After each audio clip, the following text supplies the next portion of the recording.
నమస్తే కళ్యాణ్ చక్రవర్తి. నమస్తే జయ గారు. వైఫ్ అండ్ హస్బెండ్ మధ్య ఇష్యూనే. సో ఒకసారి కాల్ చేస్తానండి. హలో, శిరీష గారండి?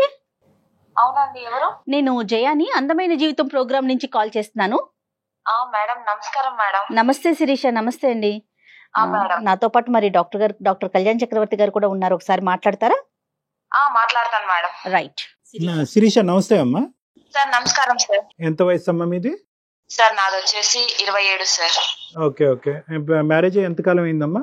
సార్ నా మ్యారేజ్ అయ్యి 6 సంవత్సరాలు అవుతుంది సార్. పిల్లలు ఎవరు లేరు సార్. ఇంకా మీరు చదువుకున్నారా? నేను ఇంటర్ వరకు చేశాను సార్. సరే సరే. ఇప్పుడు జాబ్ ఏమైనా చేస్తున్నావు అమ్మా? లేదు సార్, నేను హౌస్ వైఫ్ నే సార్. చెప్పు నాన్న, సమస్య ఏంటో చెప్పు. సార్ నా సమస్య మీకు ఎలా చెప్పాలో నాకైతే అసలు అర్థం కావడం లేదు.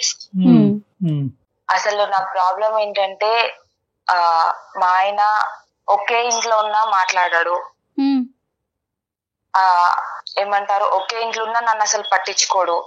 ఒంటరి దాన్ని, ఒక్కదాన్ని మాట్లాడితే గోడలతోనే మాట్లాడుకోవాలి నేను. అదేంటమ్మా, ఏంటి అసలు సమస్య? అంటే ఇద్దరి మధ్య ఉన్న గొడవ అయిందా? పెళ్లి చూపులకు వచ్చినప్పుడు నాకు తాగడం అంటే నచ్చరు. నేను తాగే వాళ్ళంటే, డ్రింకర్స్ అంటే నాకు చాలా భయం. ఓకే. తాగుతే ఎవరైనా తాగిన వాళ్ళని చూస్తే నాకు షివరింగ్ వచ్చేస్తుంది, నేను భయం వేస్తుంది నాకు. Okay okay. మా నాన్న తాగితే కూడా నేను అసలు ఇంట్లో వాళ్ళకు కనిపించను. ఒక 1 వీక్ వరకు మా నాన్న ముఖం చూడను నేను. అంటే చిన్నప్పటి నుంచి తాగుడు, నాన్న తాగటం, ఇంట్లో సమస్యలు, ఇటువంటి వాతావరణంలో పెరిగేవా శిరీష నువ్వు? అంటే మా నాన్న చాలా తాగుతాడు. మా అమ్మని ఎలా అంటే అలా మాట్లాడి తాగనప్పుడు మా నాన్న మమ్మల్ని ఎంత ప్రేమగా చూసుకుంటాడంటే. ఆ బాధల్లో పెరిగావు. తాగనప్పుడు ఉండేటటువంటి తండ్రి, తాగిన తర్వాత ఉండే తండ్రుల మధ్యన ఉండే వ్యత్యాసం బాగా దగ్గర నుంచి చూడటం వల్ల పెళ్లికి ముందు అయితే మాత్రం ఖచ్చితంగా తాగేటటువంటి భర్త అయితే నాకు రాకూడదు అని అనుకున్నావు. ఆ కండిషన్ అతనికి చెప్పావమ్మా? పెళ్లి ముందు అయితే నాకు అలవాట్లు లేవనే చెప్పారు సార్. సరే ఓకే. అలవాటు అయితే లేదు, ఎప్పుడు ముట్టుకోలేదు. సరే. ఒక రోజు తాగి వచ్చాడు సార్ ఆయన. ఎలా అంటే భయంకరంగా సార్. ఎంతకాలం అమ్మా పెళ్లి అయిన తర్వాత? ఎంతకాలానికి? సంవత్సరానికి సార్. 1 సంవత్సరానికి. ఓకే. అప్పటి వరకు తాగలేదు సార్. చాలా బాగా చూసుకున్నాడు. ఇద్దరు మంచిగా ఉన్నారు. లైఫ్ ని చాలా బాగా, ఏది అడిగినా సరే నాకు రిస్ట్రిక్షన్స్, నాకైతే ఎలాంటి రిస్ట్రిక్షన్స్ పెట్టలేదు. పెళ్లికి ముందు, పెళ్లి అయిన తర్వాత కూడా నాకు ఎలాంటి రిస్ట్రిక్షన్స్ పెట్టలేదు. చాలా బాగా చూసుకున్నారు. ఎప్పుడైతే ఆయన తాగొచ్చారో నాకైతే చచ్చిపోవడాన్ని అని అన్నంత భయం వేసింది సార్. ఆయన తాగి రావడం వల్ల, తాగి రావడం వల్ల, తర్వాత ప్రవర్తన వల్ల అమ్మా ఊగుతున్నాడు, ఊగుతూ పడిపోతున్నాడు. రోడ్డు మీద పడిపోతూ తూలుతూ వస్తున్నాడు సార్. నేను బరాయించుకోలేకపోయాను సార్ ఆయన ఆ సిచ్యువేషన్ లో చూసి. భయంకరమైన ఏడుపు. నాకు ఎవరు చెప్పుకోవడానికి లేరు, ఎందుకంటే నేను ఇక్కడ ఇంట్లో మేము సపరేట్ గా ఉంటాము. వీధిలో వాళ్ళందరూ చూస్తున్నారు నన్ను. అదేలే. పడిపోతూ తూలుతూ వస్తున్నాడు. బైక్ పార్కింగ్ కూడా చాలా భయంకరంగా, దెబ్బలు లేవు కానీ కింద పడితే దెబ్బలు తగులుతాయి అన్నంత భయంకరంగా తాగొచ్చాడు మేడం ఆయన ఆ రోజు. వీధిలోనే నేను మా ఏరియా గేట్ ముందే నేను ఆయనను నిలదీశాను కాలర్ పట్టుకొని. ఎందుకు నువ్వు తాగొచ్చావు? తాగనని చెప్పావు కదా, నువ్వు పెళ్లికి ముందు ఇచ్చిన నాకు మాట ఏంది అని గట్టిగా కాలర్ పట్టుకొని అడిగేసరికి నన్ను కొట్టాడు మేడం. అందరూ ఒక్కొక్కరు ఒక్కొక్క మాట అంటున్నారు. నేనేదో తప్పు చేశానని, ఎంత టార్చర్ పెడుతుందో అని. తాగి రాని మనిషి, ఎప్పుడు తాగి రాని పర్సన్ ఇప్పుడు తాగొచ్చాడు అని అనేసరికి నేను జీర్ణించుకోలేకపోయాను. ఇంకొకటి ఏంటంటే, నేను ఫ్యూచర్ పైన నాకు చాలా ఆశలు ఉన్నాయి. నా భర్త ఇలాంటి తాగొస్తే చిన్న చూపు చూస్తారేమో. మా అమ్మని ఎంత వేధించాడో నాకు తెలుసు మా నాన్న. ఇంకా వీధులలో తాగి కొట్లాడుకోవడము రోడ్డు పైన. కాదు శిరీష, ఒక మగాడు ఒక్కసారి తాగొచ్చి తూలుతూ బయట ఏదో పరువు తీసే విధంగా ప్రవర్తించినంత మాత్రాన నీ భవిష్యత్ అంతా కూడా అన్యాయం అయిపోతుందమ్మా సార్. ఒక్కసారి తాగినోడు రేపు తాగడానికి మళ్ళీ ఎవరు చెప్తారు సార్? పర్మిషన్ ఇచ్చాను కదా అని రేపు తాగకుండా ఉంటాడా సార్ ఆయన? అది తొందరపాటు చర్య. దాని నుంచి నువ్వు రియలైజ్ అయ్యావా, లేదంటే ఇప్పటికీ కూడా నేను రియాక్షన్ కరెక్టేనండి అని అనుకుంటున్నావా? నేను రియలైజ్ అయ్యాను సార్. ఫస్ట్ అయితే రియలైజ్ అయ్యాను. తర్వాత ఏమైంది? అయితే నేను ఇమ్మీడియట్ గా మా తమ్ముడికి కాల్ చేశాను. కాల్ చేసి వాడు ఇమ్మీడియట్ గా ఒక 10 మందిని వేసుకొని వచ్చాడు. అంటే నువ్వు చెప్పడానికి కారణం ఏంటమ్మా? నీ బాధ పంచుకుందామన్నా, లేదంటే అతని చేత మీ ఆయన్ని చెత్తకూడదామన్నా? అంటే అక్క కదా, సపోర్ట్ ఇస్తాడు కదా. నేను చాలా అంటే చాలా వాళ్ళ చేతులలో ఒక బంగారు బొమ్మలాగా పెరిగాను సార్. ఈ 10 మంది ఏం చేశారు? వాళ్ళైతే ఎవరు ఆయననైతే ఏమనలేదు, తీసుకెళ్లి పోలీస్ స్టేషన్ లో పెట్టారు సార్.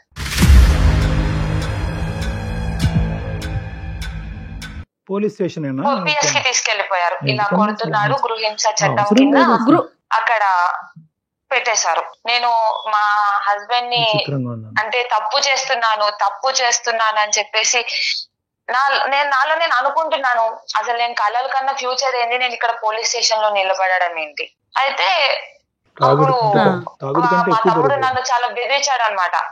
కేసు పెట్టు, నిన్ను ఎట్లా పెంచుకున్నాం మేము, నువ్వు ఏంది ఇట్లా అది ఇది అని చెప్పేసి చాలా అంటే కళ్ళతో చూపుతో బెదిరిస్తే ఒక పక్క మా ఆయనని చూడాలా లేకపోతే వీడిని చూడాలా నాకు అర్థం కాలేదు. ఆ సెకండ్ లో నేను ఇమీడియట్ గా ఇంకా ఎఫ్ఐఆర్ ఫైల్ చేయగానే పోలీసులు 2 దెబ్బలు కొట్టారండి మా హస్బెండ్ ని.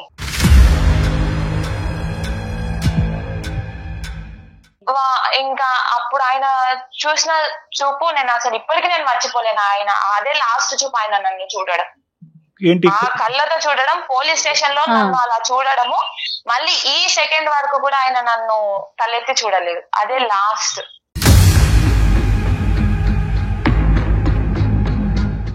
మీ ఇద్దరి మధ్యన ఫిజికల్ బాండింగ్ అనేది కూడా ఏమీ లేదు సార్. నేను కాఫీ ఇస్తే కాఫీ కప్పు తీసుకుంటే హ్యాండ్ ఎక్కడ టచ్ అవుతాడు అని కూడా ముట్టుకోడు సార్.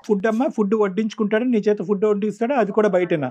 ఒక 10 రోజులు నేను ఆయనకు ఫుడ్ పెట్టాను సార్. అంతే. ఆ పోలీస్ స్టేషన్ నుంచి వచ్చిన తర్వాత తినలేదు ఆయన.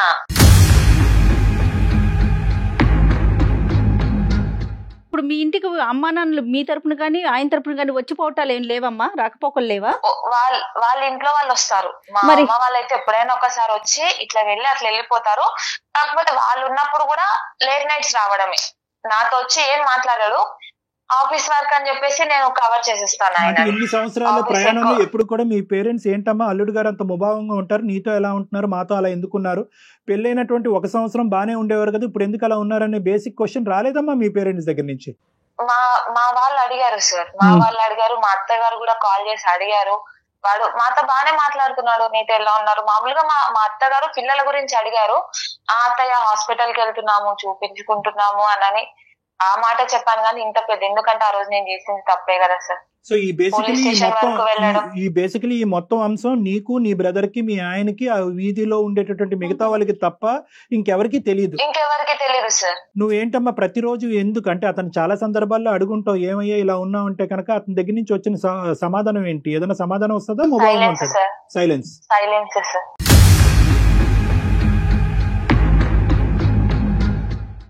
మరి నువ్వు ఏ ఆశతో అమ్మా, అంటే ఏంటి నీ ఆశ ఏంటి? రానున్న రోజుల్లో మనిషి మారుతాడన్నా ఏంటి నీ ఆలోచన ఏంటి, కోరిక ఏంటి? మనిషి మారుతాడనే నమ్మకం ఉంది సార్. ఎందుకంటే 1 year ఆయనతో కలిసి సంసారం చేశాను కదా సార్. ఆ బాండింగ్ నాకు ఇంకా ఇప్పటి వరకు గుర్తుంది కదా సార్. అదే ఆ బాండింగ్ నువ్వు కాలర్ పట్టుకున్నప్పుడు నీకు గుర్తుకు రాలేదు, పోలీస్ స్టేషన్ తీసుకెళ్ళినప్పుడు గుర్తు రాలేదు, మీ బ్రదర్ ని పిలిచి కొట్టించినప్పుడు గుర్తుకు రాలేదు. ఎలాంటి సిచ్యువేషన్స్ లో పెరిగాను మీకు చెప్తున్నాను కదా సార్. నేను మా ఇంట్లో నేను తాగుతేనే నేను అసలు ఉండలేను సార్. నేను మా డాడీతో ఒక 1 week వరకు మాట్లాడాను. ఇంట్లో ఏదైనా చిన్న చిన్న పార్టీస్ జరిగితేనే నేను అసలు నా రూమ్ లో నుంచి బయటికి రాను, నాకు ఆ స్మెల్ పడదు. తాగిన తర్వాత మన లోకంలో ఉంటారు, వాళ్ళది డిఫరెంట్ ఆఫ్ వే, వాళ్ళు ఏం చేస్తారో వాళ్ళకి అర్థం కాదు. అంటే ఏంటంటే నేను బంగారంగా పెరిగాను, మా నాన్న తాగొచ్చినా కూడా అద్భుతంగా బాగా చూసుకున్నారు నన్ను అంటే కనుక ఎస్ ఇది ఇంకా బంగారమైన జీవితమేమో, ప్రొవైడెడ్ నువ్వు ఇంకొక అవకాశం ఇచ్చుంటే. నువ్వు ఆ అవకాశం ఇవ్వాలని ఆలోచించలేదు, తొందరపడ్డావు. ఒక్కసారికి మీరు ఎక్స్ట్రీమ్ గా బిహేవ్ చేసేసారు కదా. అంటే కెటాస్ట్రాఫిక్ థింకింగ్ అంటారు మేడం చాలా మంది ఆడవాళ్ళు. ఇప్పుడు వాళ్ళెవరో పార్టీ ఇచ్చారని తాగొచ్చారు, పొద్దున 10 సార్లు పార్టీ రాకుండానే అమ్మ రేపొద్దున వస్తే కనుక, రేపొద్దున ఇలా అవుతాయి కనుక, రేపొద్దున నా భవిష్యత్తు ఇలా అవుతాయి, ఈ ఊహాజనకమైనటువంటి ఆలోచన వాస్తవానికి నిజం అవుతుందో లేదో గానీ అది జరగకముందే నీ జీవితాన్ని ఈ రోజు నాశనం చేసుకుని ఎదుర్కొంటూ కూర్చున్నావు. 5 సంవత్సరాల నుంచి నువ్వు ఒంటరిగా మిగిలిపోయావా లేదా చెప్పండి. దీన్ని కెటాస్ట్రాఫిక్ ఒంటరితనం, మనిషి ఉండి ఒంటరితనం, అది ఇంకా దరిద్రం. ఎవరు లేకపోతే ఎవరు లేరు అని అనుకోవచ్చు, కళ్ళెదురుకుంటా మనిషి ఉండి అంతకుముందు 1 సంవత్సరం పాటు అద్భుతంగా జీవితాన్ని అనుభవించిన నువ్వు ఈ రోజు మనిషి ఎదురుగుంటా ఎలా మారిపోయాడు అని చూసినప్పుడల్లా నీకు ప్రతిరోజు ఒక కత్తిపోటు లాంటిదే. చాలా మంది ఆడవాళ్ళకి ఒక్క పాయింట్ చెప్తాను, తర్వాత నువ్వు చెప్పిగానే, ఉన్న పరిస్థితి బట్టి ఆలోచన కొనసాగాలి అని అంటూ ఉంటాం. దీన్ని యాంగ్జైటీ థింకింగ్ కింద మారకూడదు, కెటాస్ట్రాఫిక్ థింకింగ్ అంటారు. ఏదో ఒక ఆలోచన, ఇప్పుడు ఒకటి సంఘటన కనిపించింది నీ కళ్ళెదురుగుంటా, దాన్ని ఏంటంటే ఆ సంఘటన చుట్టూరునే నీ ఆలోచన ఉండాలి. కానీ ఈ సంఘటనకి, గతంలో నీ జరిగినటువంటి సంఘటనకి, మీ ఎదురింటి పక్కింటి ఆంటీ ఇంట్లో జరిగినటువంటి సంఘటనలకి ముడి పెట్టకూడదు. దీన్ని భిన్నంగా చూడాలి. దీన్ని అక్కడ చాకచక్యంతో ఆలోచన శైలితో దీనిగానే మార్చుకోవాలి. కానీ అమ్మో మా నాన్న అలా ఉన్నాడు కాబట్టి నా భర్త ఇలా అయిపోతాడేమో, అమ్మో నా భవిష్యత్తు అలా అయింది కాబట్టి ఇప్పుడు నా భవిష్యత్తు ఇలా అయిపోతుందని చెప్పి దీనికి ముడిపడితే కనుక జీవితాంతం భయపడుతూనే సస్తామమ్మ. ఇలా అయిపోతుంది పరిస్థితి. సరే, ఇంతవరకు నేను చెప్పా, మా తరపున నీకు ఎటువంటి సహాయ సహకారాలు చేయగలం. మీరు కౌన్సిలింగ్ ఇస్తారు కదా సార్, ఆయనతో ఒకసారి మీరు మాట్లాడి చూడండి. నాకైతే ఇప్పటి వరకు ఏం మాట్లాడలేదు. నా ఫోన్ ఎత్తారు, నా మెసేజ్ కి రిప్లై ఇవ్వరు. ఆయన వైపు నుంచి ఎలాంటి ఆన్సర్ కావాలి అని మీరు ఎక్స్పెక్ట్ చేస్తున్నారు? ఏం కోరుకుంటున్నారు మీ హస్బెండ్ వైపు నుంచి? మళ్ళీ కలిసి జీవిస్తామని ఒక చిన్న కాదమ్మా శిరీష, ట్రై చేద్దామని చెప్పి శిరీష ఒకసారి మాట్లాడదాము. కానీ ఇప్పుడు డాక్టర్ గారు మాట్లాడిన తర్వాత ఒకసారి గానీ లేకపోతే మీ తప్పు గానీ మీరు ఒప్పుకుంటారా? మరి ఒప్పుకుంటాను మేడం, ఖచ్చితంగా ఒప్పుకుంటాను. ఇలాంటి సమస్య వచ్చినప్పుడు భార్యాభర్తలుగా మీరిద్దరు సెట్ చేసుకోండి. మీ ఇద్దరు సమస్య సెట్ అవ్వకపోతే తల్లిదండ్రుల వరకు వెళ్ళండి, తల్లిదండ్రుల వరకు సెట్ అవ్వకపోతే పోలీస్ స్టేషన్కి వెళ్ళండి అని చెప్తా ఉంటాం. నువ్వేం చేసావంటే ఇక్కడి నుంచి అక్కడ దుంకావు. సో ఈ రోజు ఎటువంటి పరిస్థితి వచ్చింది అంటే కనుక, అమ్మో పోలీస్ స్టేషన్కి ఈడ్చుకుని వెళ్ళినటువంటి నా భర్త రియాక్షన్ 5 సంవత్సరాల పాటు వనవాసం చూశాను కదా నేను.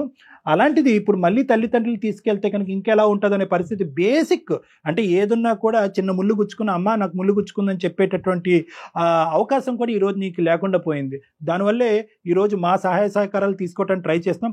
ఒకటమ్మా, ఇక్కడ మనం ఏం చేద్దామంటే కనుక నువ్వు అపాలజీ చెప్పినా ఏం చెప్పినా కూడా ఫస్ట్ అతని మనసులో ఎక్కడ గాయపడింది అనేది ఫస్ట్ మనం తెలుసుకోవటం ఇంపార్టెంట్. సో అతనికి ఒకసారి అవకాశం ఉంటే ఫోన్ ఇవ్వండి అమ్మా, మాట్లాడదాం. కాల్ చేస్తారా మరి మీరు?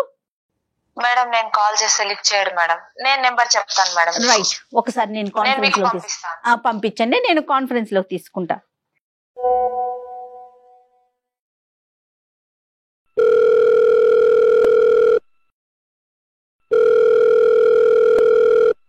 హలో, రాజు గారండి? అవునండి, ఎవరు? నేను జయానండి, అందమైన జీవితం ప్రోగ్రామ్ నుంచి కాల్ చేస్తున్నాను. చెప్పండి. నాకెందుకు కాల్ చేశారు? ఏం లేదు రాజు గారు, శిరీష గారు మీ వైఫ్ మాకు ఒక మెయిల్ పెట్టారు. అవును, మా వైఫ్ అండి. Yes yes. ఒకసారి నాతో పాటు డాక్టర్ కళ్యాణ్ చక్రవర్తి గారు కూడా ఉన్నారు. ఓకే, జస్ట్ ఒక విషయం మీతో మాట్లాడదాం అన్నట్లుగా కాల్ చేశాను. జస్ట్ మినిట్ అండి. ఏం మాట్లాడాలండి? రాజుగారు నమస్తే అండి. రాజుగారు నమస్తే. డాక్టర్ కళ్యాణ్ చక్రవర్తి అండి. మీరు వర్క్ లో ఉన్నారా? పర్లేదు, చెప్పండి. ఏం లేదు, చాలా దుఃఖంలో ఉంది అమ్మాయి, మీ వైఫ్. అంటే 6 years బట్టి 5 years బట్టి అనుకుంటాను సుమారుగా. ఏదో ఒక సంఘటన తర్వాత భార్యాభర్తలుగా మీరిద్దరు ఒకే ఇంట్లో ఉన్నా కూడా మీ ఇద్దరి మధ్యన ఎటువంటి సంబంధం లేదు, ఒక ఆలోచన లేదు, ఆఖరికి ఒక కంటి చూపు కూడా లేదు అనేటటువంటి ఒక చెరసాల, ఒక జైల్లో ఉంటున్నానండి అనే అమ్మాయి అంది. మీరు మాట్లాడి ఇప్పుడు ఏం చేస్తారండి?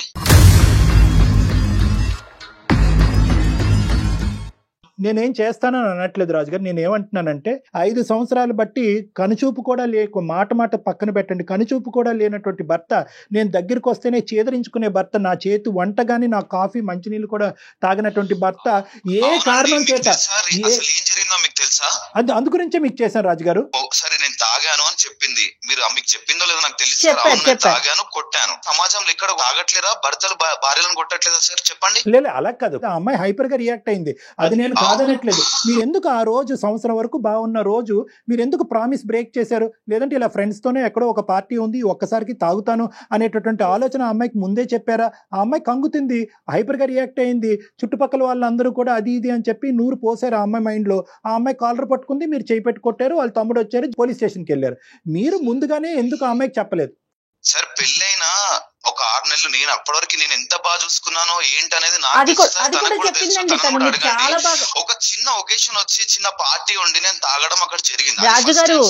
దానికి ఎక్స్క్యూజ్ చేయలేదు సార్? చేయలేదా? కరెక్ట్ రాజుగారు మీరు చాలా బాగా చూసుకున్నారని చెప్తా ఉంది తను కూడా. అదే అందులో అసలు ఎటువంటి సందేహం లేదు. ఆ పార్టీకి వెళ్తున్నారని చెప్పారండి. పార్టీకి వెళ్తున్నారు ఫ్రెండ్స్ తో, ఇలా తాగే పరిస్థితి ఉంది. ఎందుకంటే ఆ అమ్మాయి ఒక రియాక్షన్ అంతకు ముందు కూడా చెప్పుకుంటుంది. వాళ్ళ ఫాదర్ ఆఫీస్ నుంచి డైరెక్ట్ అక్కడికి వెళ్ళిపోయాను. ఇదంతా తనకి ఇప్పుడు చెప్పే అవకాశం లేదు. చేసుకొని చెప్దామని అనుకునే గ్యాప్ లోనే ఓపిక అనేది ఒకటి ఉంటుంది సార్. అది లేనప్పుడే ఏదో ఇలా జరుగుతుంది. కానీ ఒకే అంశం నేను అడుగుతానండి. అంటే ఒకే అంశం, నేను ఒక సింగిల్ క్వశ్చన్ అడుగుతాను, తర్వాత మీరు కంటిన్యూ చేద్దరు. కానీ రాజుగారు, మీ భార్య పెళ్లికి ముందు మీతో చెప్పినప్పుడు ఈ తాగుడంటే, సిగరెట్ అంటే నాకు అసహ్యం, ఎందుకంటే దానికి ఉన్నటువంటి బలమైనటువంటి కారణం మా నాన్న తాగినప్పుడు, మా అమ్మ నాన్న తాగి కొట్టుకుంటున్నప్పుడు అది చూడలేక ఇంకా జీవితంలో దాన్ని తాగేటటువంటి వ్యక్తి నాతో పాటు ప్రయాణం చేయకూడదు అనేటటువంటి ఉద్దేశం, ఆ ప్రామిస్ మీ దగ్గర నుంచి తీసుకుందా లేదా? నెంబర్ 1. నెంబర్ 2, ఒకప్పుడు ఇలా ఫ్రెండ్స్ తో పాటు తాగితే మీ వైఫ్ యొక్క యొక్క రియాక్షన్ ఇలా ఉంటుందని అనుకున్నారా, లేదంటే ఈ ఒక్కసారికి ఓకే అన్నట్టు వదిలేస్తుంది అనుకున్నారా? మీరు ఏ ఎక్స్పెక్టేషన్ తో తాగారు, ఏ ఎక్స్పెక్టేషన్ తో ఇంటికి వచ్చారు? సార్ ఇప్పుడు మీరు తాగడం దాన్ని ఇప్పుడు హైలైట్ చేస్తున్నారా? లేదు, హైలైట్ చేయట్లేదు, ప్రామిస్ ని హైలైట్ చేస్తున్నాను. బిఫోర్ మ్యారేజ్ మీరు మాట్లాడుకున్న విషయాన్ని హైలైట్ చేస్తున్నారండి, అంతే. సార్ ఇప్పుడు ఏదైతే నేను తాగిన మాట, అవన్నీ కొట్టిన మాట, ఇది నిజమే. ఒక చిన్న రిలాక్సేషన్ కోసం అని చెప్పి నేను తాగడం జరిగింది సార్. కేవలం నా భార్య వల్లే సార్. నేను ఇప్పటికీ తాగుతాను సార్, నేను తాగుతాను.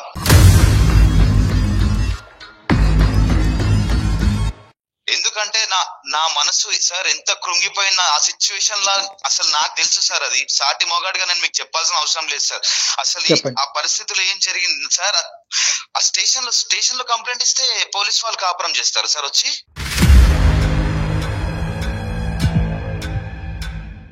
స్టేషన్ లో కంప్లైంట్ ఇచ్చింది, వాళ్ళ మధ్యలో నన్ను నిల్చోబెట్టింది.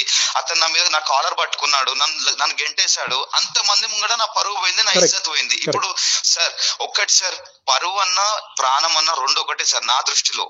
పోతే తిరిగి రావు సార్, మళ్ళీ తిరిగి రావు అవి. ఆ టైంలో ఎంత సఫర్ అయ్యానో, ఎంత బాధపడ్డానో నాకు తెలుసు సార్, నాకు తెలుసు. కరెక్టే, కానీ అదే మనసులో ఉంచుకొని నేను ఇలాగే ఉంటాను అంటే అది వైఫ్ అండ్ హస్బెండ్ రిలేషన్ కదండి, ఫ్రెండ్స్ కాదు కదా.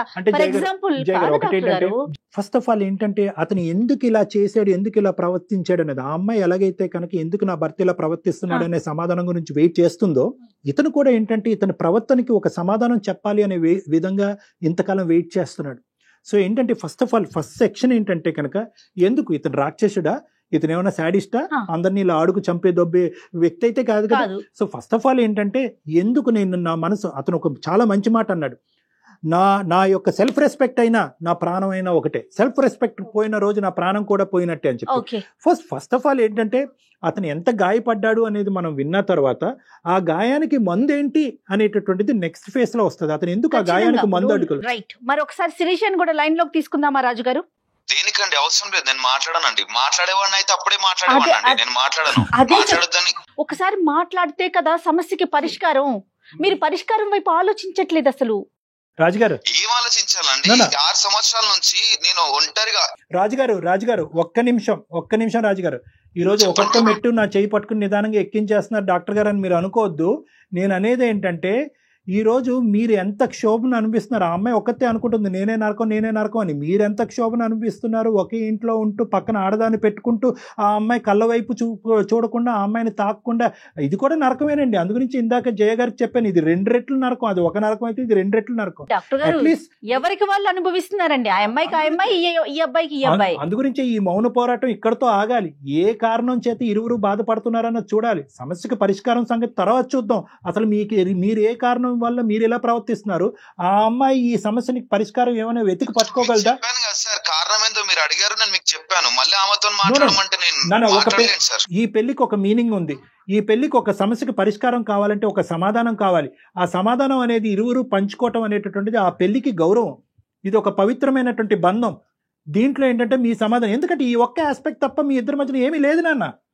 మీ ఇద్దరి మధ్యన ఇంకొక ఆస్పెక్ట్, ఇంకొక ఇష్యూ ఏమీ లేదు. పెద్దలు బాగానే ఉన్నారు, పిల్లలు అందరూ బాగానే ఉన్నారు. ఒక్క సంఘటన జీవితాన్ని మార్చేసింది. సో కాబట్టి ఏంటంటే దీని పరిష్కారం వైపు తర్వాత చూద్దాం. ఫస్ట్ మీరిద్దరు ఒకరికొకరు సమాధానం చెప్పుకోండి. ఫస్ట్ ఆ అమ్మాయి ఏం చెప్తుందో వినండి. ఆ అమ్మాయితో మాట్లాడటం మీకు ఇష్టం లేకపోతే మేము ఆ అమ్మాయి మాటను మీకు మీడియేట్ చేస్తాం. ఒక్కసారి ఫోన్ కలవడానికి అవకాశం. ఫోన్ కలుపుతాం, ఎస్ పెడదాం. పెట్టి ఆ అమ్మాయి ఆలోచన ఏంటో మీరు వినండి, మీ ఆలోచన అమ్మాయికి చెప్పండి. ఒక్కసారి అవకాశాన్ని ఇవ్వండి please, my request.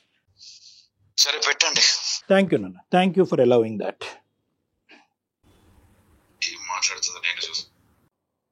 Hello Shirisha. అమ్మా రాజుగారు లైన్ లో ఉన్నారు, మా మీ హస్బెండ్. ఒకసారి శిరీషతో మాట్లాడండి. అమ్మా శిరీష నువ్వు మాట్లాడమ్మా, మీ ఆయనతో చాలా కాలం అయింది కదా మాట్లాడి. ఒకసారి మాట్లాడి, నీ మనసులో ఉన్న బాధ ఏంటో. అతను చాలా కష్టం మీద మనకి పర్మిషన్ ఇచ్చారు, ఒకసారి మాట్లాడు. హలో చెప్పు. ఎందుకు మాట్లాడడం లేదు రాజు? నేను చేసిన తప్పేంది రాజు? నీకు తెలీదా? నేను చెప్పాలా నీకు మళ్ళీ? నేను ఏం చేశా రాజు? నేను నీకు ఫస్ట్ పెళ్లికి ముందే చెప్పాను కదా రాజు, నాకు తాగితే నచ్చదు అని. తాగితే నేను బరాయించుకోలేను, తట్టుకోలేను అని కూడా చెప్పాను కదా రాజు. అయితే ఆ మాత్రం అంటే తాగినందుకు ఆ మాత్రం దానికి స్టేషన్ దాకా వెళ్ళిపోతావా? మీ ఇంట్లో మొత్తం చెప్పి ఇజ్జత్ మొత్తం తీయడానికి రెడీ అయిపోతావా? రాజు నేను ఇంట్లో వాళ్ళకి మా తమ్ముడికే కదా రాజు చెప్పింది, మా ఇంట్లో వాళ్ళకి ఎవరికి అవును, మీ తమ్ముడు ఏమన్నా ఎవరికి కాదు, చెప్పకూడదు, నాకు వాడికి అర్థం చెప్పు. కాదు అసలు ఏంది మీ తమ్ముడు ఏమన్నా అంతే హీరో కదా. అనుకుంటుండా లేకపోతే ఏంది? మీ తమ్ముడిని చెప్పుడు ఏంది నువ్వు? మీ తమ్ముడు నాకు ఫోన్ చేసి మా అక్కని ఇట్లా ఇట్లా చూసుకుంటలేవంట ఏంది ఇవన్నీ? నన్ను అడుగుతాడా మీ తమ్ముడు? ఎన్ని సంవత్సరాలు అయింది రాజు నువ్వు నాతో మాట్లాడక? ఒక్కసారైనా నాతో మాట్లాడాలని లేదా నీకు? మస్తు అమాయకంగా మాట్లాడుతున్నావు, ఏం తెలియనట్టు. అబ్బా అవార్డు ఇవ్వచ్చు నీకు. ఏం ఏం గుర్తు అంతా మర్చిపోతావు ఏంది? నాకు అర్థం కాదు మనుషులు.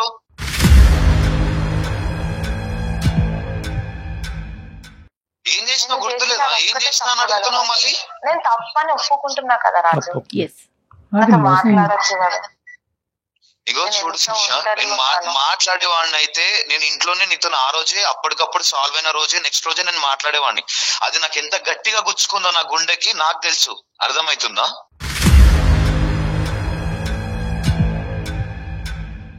సారీ చెప్తున్నాను కదా రాజు, ఆ రోజు తప్పు చేశాను, నేను ఆ రోజు అలా రియాక్ట్ అయ్యాను.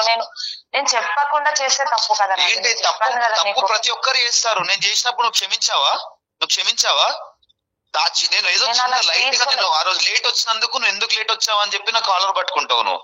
నేను తప్పు చేశాను చిన్న రాజు. విషయం. నేను అలా ఆ చిన్న తాగినందుకు స్టేషన్ వరకు వెళ్ళేసి మొత్తం కంప్లైంట్ ఇచ్చేస్తావు. తీసుకోలేకపోయాను రాజు అట్లా. నేను అసలు అలా చూడలేకపోయాను. నేను నా ఫ్యూచర్ ప్లాన్స్ అన్ని కొలాప్స్ అయిపోయా అనుకున్నాను అక్కడే. నేను ఏమైనా చెప్పు శిరీష, నీకు ఒక్కటే మాట చెప్తా, నువ్వు ఎప్పుడైతే స్టేషన్ పోయినావో అప్పుడే ఇక నాకు నా మనసు ఇరిగిపోయింది.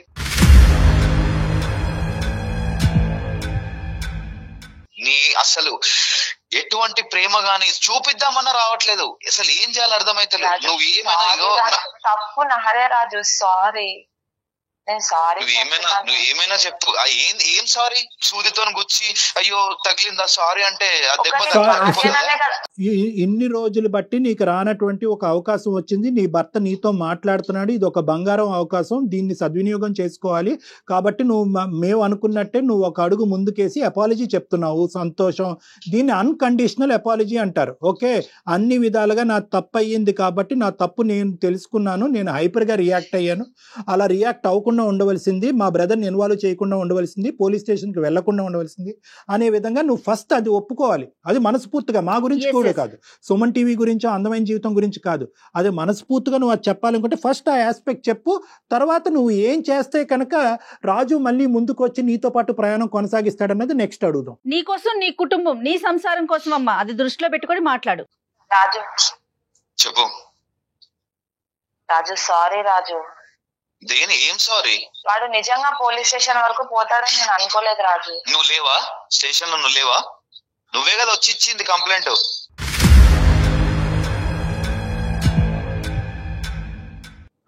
అన్ని తనే రాజు. ఒక్క నిమిషం శిరీష, ఒక్క నిమిషం.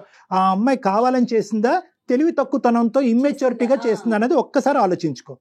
నేనైతే మాత్రం 210% తెలియక చేసింది, అనాలోచితంగా చేసింది, చుట్టుపక్కల వాళ్ళు ప్రేరేపించడం వల్ల చేసింది. కాబట్టి ఆ సబ్జెక్ట్ని ఇక్కడితో వదిలేద్దాం. ఆ అమ్మాయి అన్కండిషనల్ అపాలజీ 100 సార్లు చెప్పింది. ఈ అపాలజీని నువ్వు యాక్సెప్ట్ చేసి ఈ జీవితాన్ని ముందు కొనసాగటానికి నీ యొక్క కండిషన్స్ ఏంటో చెప్పు. Will conclude on this. ఎక్కడైతే నా ఇజ్జత్ స్టేషన్ లో తీసిందో అక్కడే వాళ్ళ తమ్ముడు ఆమె ఇద్దరు వచ్చి నా కాళ్ళు పట్టుకునే దాకా అందరి ముందు, ఎక్కడైతే నా ఇజ్జత్ పోయిందో, పరువు పోయిందో, అక్కడే అందరి ముందు వచ్చి నా కాళ్ళు పట్టుకుని నాకు క్షమాపణ అడిగితే నేను క్షమిస్తాను మేడం. సార్ నేను చెప్తాను సార్, మా తమ్ముడిని పిలిపించి ఎలా చెప్పించమంటారు sir? Sorry.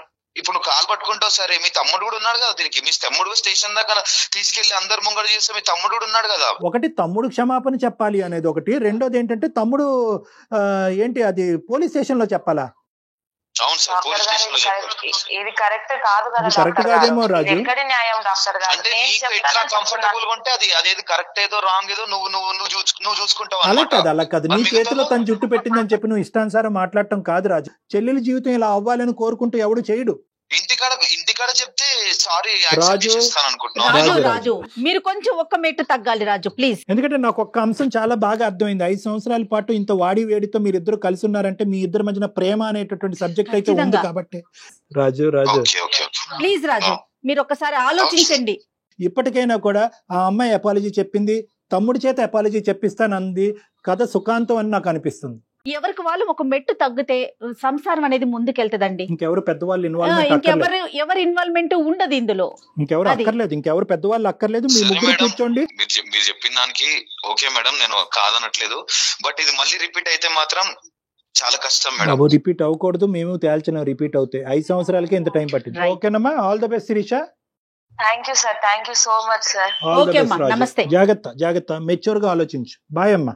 Thank you sir, thank you sir, bye sir. Thank you so much Kalyan గారు. నమస్తే.